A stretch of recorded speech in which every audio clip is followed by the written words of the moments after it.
আসসালামু আলাইকুম। কেমন আছেন সবাই? অনেকদিন পর আবার ব্যাক করলাম। আসলে পড়াশোনা থেকে দীর্ঘ প্রায় 1.5 বছরের মতো অনেক দূরে ছিলাম এবং সেখান থেকে আসলে টেবিলে ব্যাক করা খুবই টাফ। তো সেই পুরনো নোটগুলো নিয়ে বসলাম। নোটগুলো একটু রিভিশন করব। এগুলো অনেক পুরনো নোট, যখন পড়তাম রেগুলার তখন করতাম। তো আবার যেহেতু পড়াশোনায় ব্যাক করলাম, ভাবলাম একটু নোটগুলো রিভিশন করি এবং আপনাদের সঙ্গে কিছু শেয়ার করি। তবে জানি না কাজে লাগবে কি না আপনাদের, কারণ নোট হচ্ছে নোট সবার জন্য না। কেন সবার জন্য না?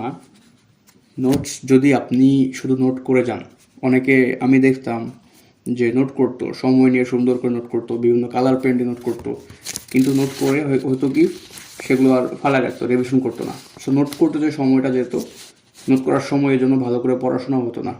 সো টাইম ওয়েস্ট হতো, নোটটাও ওয়েস্ট হয়ে যায়। তো যদি নোট আপনার যদি আমার যদি কথা বলি, আমি নোটগুলো আমার কাজে লাগে। কিভাবে কাজে লাগে?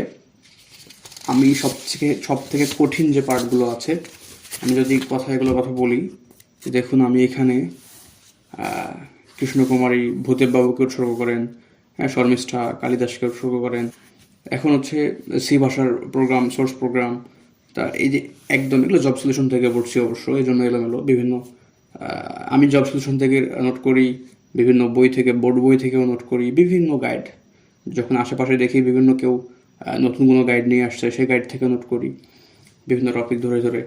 তো এটা হয় কি, সব থেকে কঠিন যে টপিকগুলো আছে, টপিক বলতে সব থেকে কঠিন যে পড়াশোনাগুলো, তথ্যগুলো, সেই তথ্যগুলো আমি নোট করি। তো সবগুলো নোট করতে হয় না, নোট করতে আসলে সব তো বইয়ে পাওয়া যায়। অনেকে হয় কি সব পুরোটাই নোট করে, বিভিন্ন ফেসবুক গ্রুপে পাওয়া যায় যে সেখানে যে সুন্দর একটি নোট, চর্যাপদ, এর বাইরে কিছু লাগবে না, হ্যাঁ, তারপর বাংলা সাহিত্য, এর বাইরে কিছু লাগবে না। আসলে সেটা তো বই হয়ে যায়, নোট তো হয় না। নোট আসলে আমার কাছে মনে হয় যেগুলো শর্ট সময়ে রিভিশন করা যাবে। যেমন আমি এখানে পরিবেশগত ইস্যু, যেটা আন্তর্জাতিক বিষয়াবলীর যে একটা অধ্যায় আছে, সম্ভবত চতুর্থ অধ্যায়, সেখানে যে মাত্র একটা, দেখেন, একটা ছোট্ট একটা চটির মধ্যে আমি নোট করেছি একদম হচ্ছে আপনার পরিবেশগত ইস্যু যে চ্যাপ্টারটা আছে, একটা অধ্যায়। তো আমি যখন এটা পড়ি, এখানে সব থেকে কঠিনগুলো আমার কাছে মনে হয়েছে, যে তথ্যগুলো আমি ভুলে যাই বারবার, সেগুলো আমি এখানে নোট করেছি। তারপর একই রকম এখানে আমি নোট করেছি হচ্ছে বাংলাদেশ শিল্প বাণিজ্য অধ্যায়, বাংলাদেশ বিষয়াবলীর, হ্যাঁ, সিমেন্ট শিল্প, বস্ত্র শিল্প, এপিজেড, পাট শিল্প, চিনি শিল্প, সার শিল্প, কাগজ শিল্প থেকে তথ্যগুলো, সেখান থেকে সব তথ্য না, যেগুলো মনে থাকে না।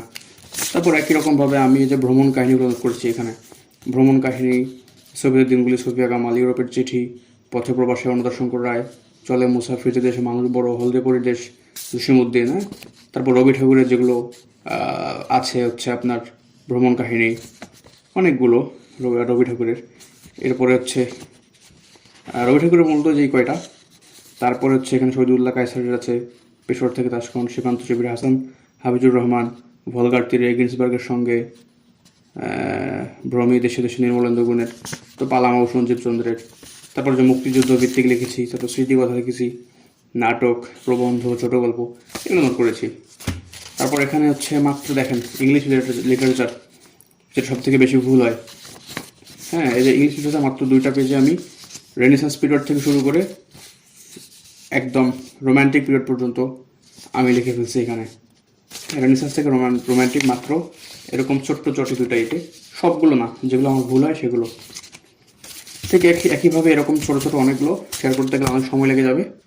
এছাড়া আমি এই যে নোটবুক, ছোটো নোটবুক দেখতে পাচ্ছেন, তো এখানেও আমি বিভিন্ন সময় নোট করেছি, জব সলিউশন থেকে নোট করেছি, বিভিন্ন বই থেকে।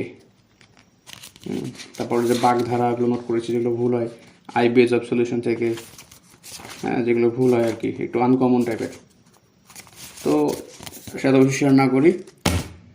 তো যাই হোক, অনেকদিন পর বসলাম, ভাবলাম নোটগুলো রিভিশন করি এবং আপনাদের সঙ্গে একটু শেয়ার করি এই উদ্দেশ্যে। তো আপনারা যারা বিভিন্ন নোট করতে চান, আগে দেখেন যে আপনি নোটটা পড়বেন কি না। যদি আপনি নোট না পড়েন, তাহলে নোট করাটা একটা বোকামি হবে, ওয়েস্ট অফ টাইম, হ্যাঁ। যদি আপনি নোট পড়েন পরবর্তীতে, তাহলে আপনি নোট করতে পারেন। আবার নোট হারিয়ে ফেলা যাবে না, নোট হারিয়ে ফেললে কিন্তু আবার সর্বনাশ হয়ে যাবে। তো ঠিক আছে, আজ এ পর্যন্তই। দোয়া করবেন আমার জন্য। আপনারা ভালো থাকবেন। খোদা হাফিজ।